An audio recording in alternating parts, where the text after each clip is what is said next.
good. All right, we're hot. We're here talking, having a conversation at the World Food Championship with Chef Duffy. Where would we start? Where do you even start? I mean, tell me a little bit. I think our listeners, our audience wants to know where food comes from and what's the big deal about food. You're a particular guy that knows about food. Yeah. So tell us quickly, the 2-minute version of who you are, where you came from, why you have chef in front of your name. Absolutely. So my name is Chef Brian Duffy, and I graduated from culinary school in 1995. So I've been through many, many years of kind of watching the industry grow and that whole 9 yards. I've done a lot of TV. I did a show called Bar Rescue. I've done a show called Opening Night. I've done a whole bunch of stuff for the last God knows how many years. And I now have a consulting firm. I open restaurants all over the world, and I speak about hospitality and the industry all over. Plus, I do a lot of the entertainment side as well. So that's kind of my background right there. That's the thing. Yeah. Now, everybody, what he says from here on in, it's valid. Yeah. It has reasoning. It has experience behind it. So what is a thing you perceive in the hospitality industry, in the restaurant business, about food that people don't understand? So we've got listeners. Yeah. What's some stuff about the food they don't understand? That's a tough question, Let me give you a little color. Well, I got a good one for Okay, that, though. good. I think I can run with that. I think the one thing that people don't understand, and what I see especially in America, is that everybody wants to know why things cost so much. I think that really is the big thing, that it all comes down to, I had that burger, but it was $17, man. And what we're not taking into account with that is that food prices are higher than they ever have been. They're up 32% just in the last 5 years alone. Thank you, COVID. Yeah, well, big part of that having to be with COVID. And I think that unfortunately now where we are with that is that restaurants are taking advantage of the prices that they had in the past, so they're continuing to hold those forward. Chicken wings used to be $4 a pound during COVID. Now they're back to $1.89, but we're still charging $18 for 8 wings. So but I think the big thing for the consumer and what I really want them to understand is that it's not just about the price of that burger that's coming out to you, because what we're not taking into account is that labor is up more than it ever has been. We're paying cooks now $22. Valid. Right. That's not that. We're not griping about it particularly. Exactly. It's just information. It's information. I'm not saying, man, I can't believe I got to pay this guy $22. I'm saying this guy's a $22 an hour employee now, because that's the average of what's happening in kitchens. That's the market. And we have to be able to take that price, and we've got to put it out there. We can't eat these things. Yep. The average restaurant owner in reality takes around 5% of the year home with them if they do it on the right way. That price that percentage has dropped dramatically in the last couple of years. Well, and I bet you're getting a lot of consulting opportunities from helping people learn that. Yeah. I mean, even as a businessman, we make bacon, sausage, ham, we raise pigs. We're in a lot of these things. The pressure to not raise your price is huge. Because you don't want to lose a customer. You want to be as fair as possible. Right. So you end up shrinking your margin. The next thing you know, you're out of business. Yeah. So everybody pay attention to that. Like businessmen, consumers, really vote with your dollars. If you like a restaurant, if you like the people that own the restaurant, vote with your dollars there. If you like what Peterson stands for, no antibiotics, no growth hormones, no gestation crates, these kind of things, vote with your dollars. Now, will cost a little more, but if you value that, that's how capitalism works. One of the things, and look, I'm going to say this in a very straightforward way. One of the things that physically makes me ill is the idea of how we beat the living hell out of our farmers. Yeah. When you think about it, what are we charging for bacon right now? The price of bacon, which is roughly $8 a pound. Okay, and that's just for your average run-of-the-mill bacon. Okay, you want to get into a higher level of bacon or something else. We're at $12, $13, $14 a pound. But you, as a farmer, are still getting paid the same 73 cents a pound for your hog. Oh, yeah. There's something disgusting about that. There's a lot of information available within our company, Yes. because we're raising our own pigs, we're losing money on pigs. Wouldn't doubt it. We've got to make the money up on the further processed items, the value-added items. Yeah.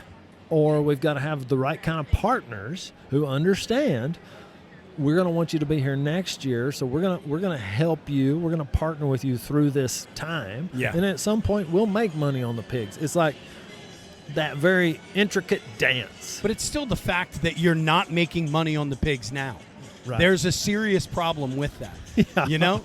I mean, when you look at a chicken that I can buy a whole chicken for 78 cents a pound, you know, and you're getting how much for a chicken? 22 cents? Like, how is that even, how does that even make sense to anybody? Well, you know?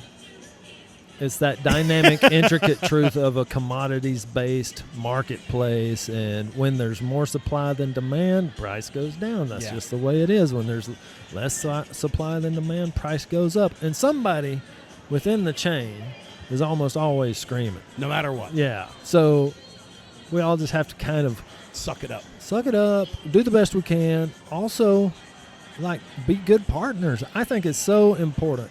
Part of the way we've stayed in business for 30 years is that kind of cowboy ethic of, if I said I'm going to do it, I'm going to do it because I need you to trust me in that way.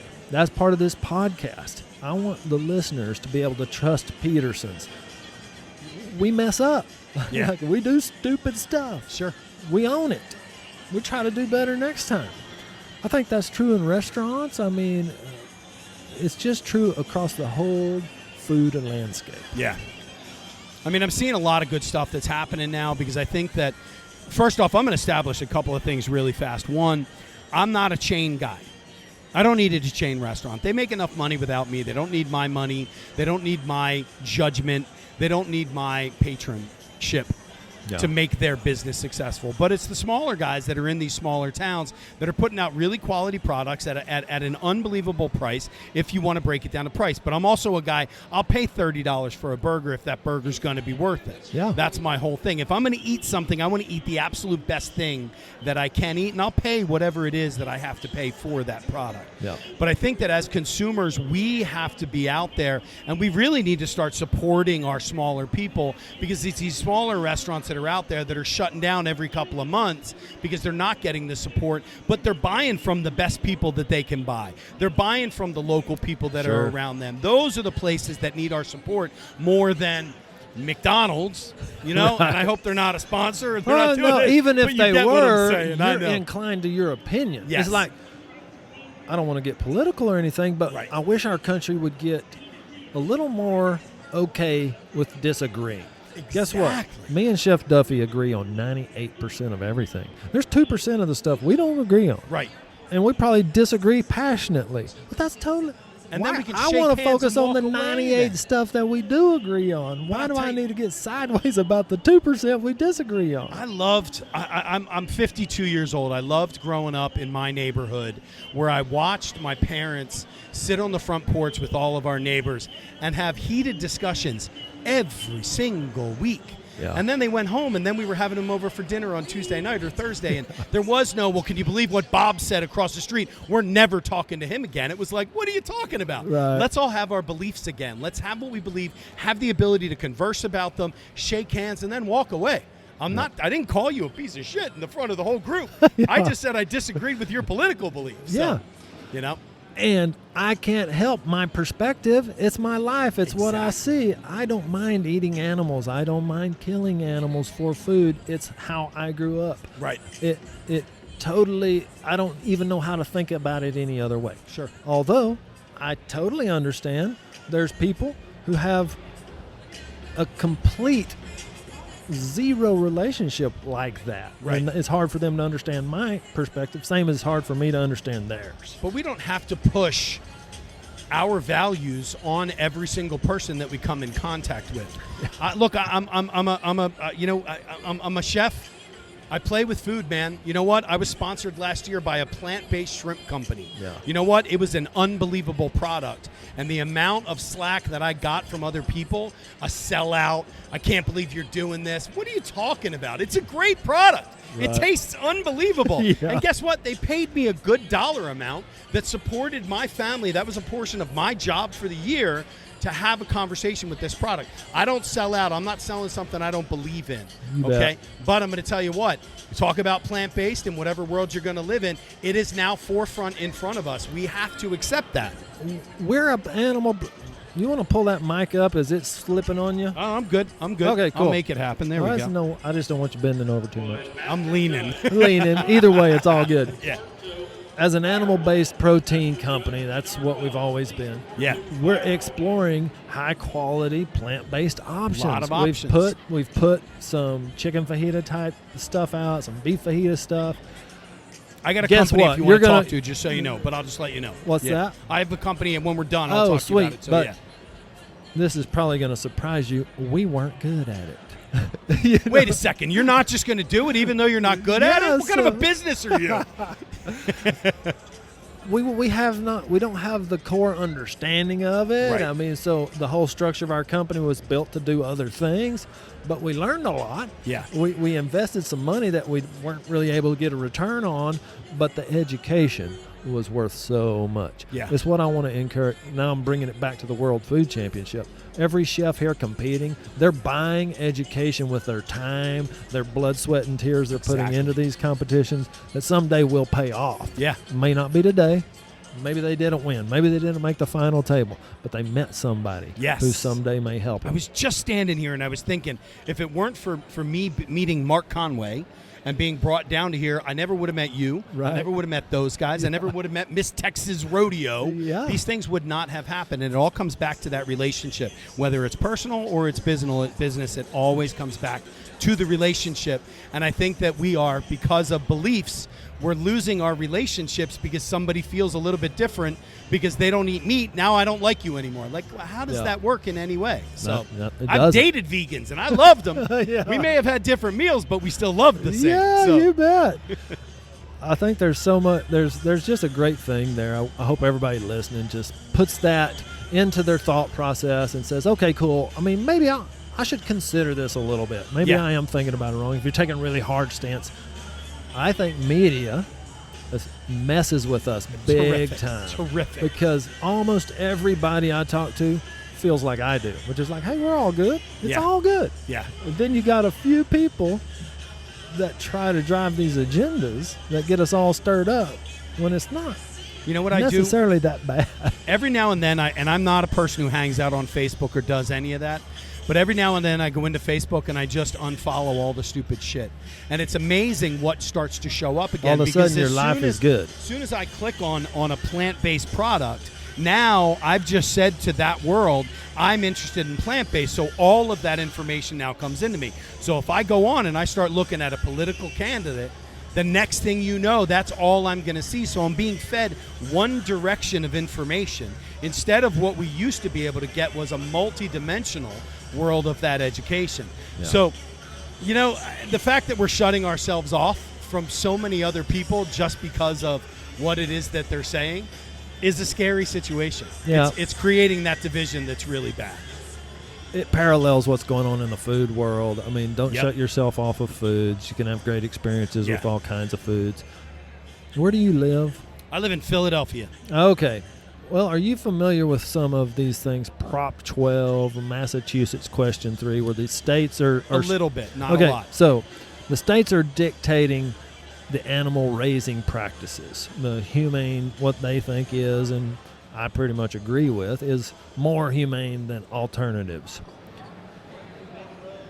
And it's just a huge debate out there. Sure. The big factory farms they have good arguments too against, hey, why should you dictate to me how I can run my operation? Right. So I think it's such a great opportunity for everybody to put their opinion in. Win or lose, that's democracy. Right. Like when you end up, the majority group gets what they want. Somebody's going to be pissed off. Yeah. Yeah. Anyways, it just makes me, I love kind of bringing that stuff up, hearing your perspective. Like, you're kind of in it, but it seems like it's not that particularly relevant to you or important. I'm always going to try. So whether I own the restaurants that I'm involved in, that I own or a partner in, or even for my clients, I'm always going to try my best to buy a local product if I can.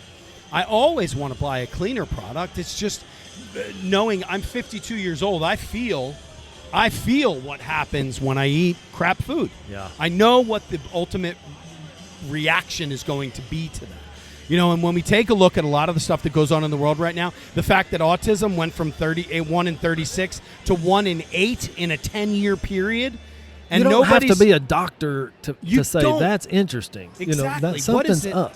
I look at two of my best friends who has twin autistic boys who, by changing their diet, has made such an unbelievable impact on their lives.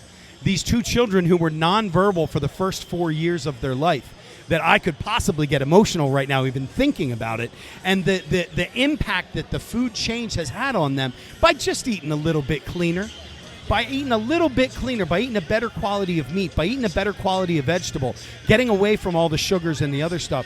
Look, I'm not here to preach about what it is that food does to us, because I am a chef. I'm going to make the best, tastiest meal that I can. But as a chef, I want to use the best quality ingredients that I can. And the more people that start to demand that product, especially in the consumer world, the rest of the world is going to change to meet that. Everybody runs to what the consumer asks for. Exactly. They drive the boat. So as a listener, you and me, we drive the boat. Like, what we choose to spend our money on drives the boat. So everybody understand your role there.